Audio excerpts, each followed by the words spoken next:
It's time for Show Off Sunday, where everyone has a chance to show off their own car, and here's this week's winner.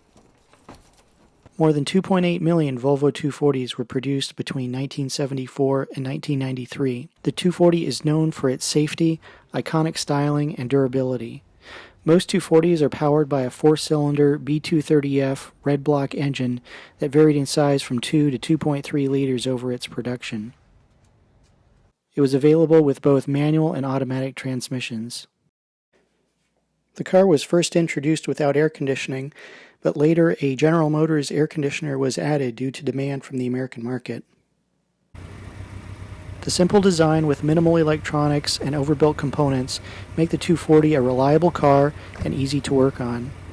My family has been driving Volvo 240s since 1980. This particular 240 is the car that I learned how to drive in and the only car that I've ever owned. I've taken it on a number of road trips around the western United States and it's never left me stranded. A lot of people ask me why I still drive a 33-year-old car with 327,000 miles on it. And the reason is, it's all the car that I need and it just keeps on running.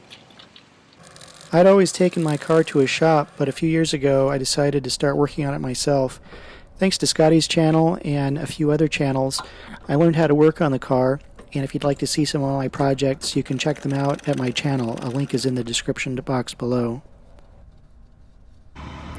Well, Scotty, thank you for your videos and letting me show off my car, and as always, drive safely.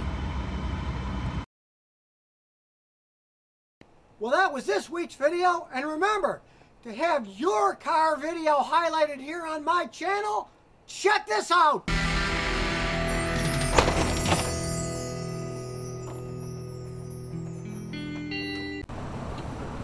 So if you never want to miss another one of my new car repair videos, remember to ring that bell!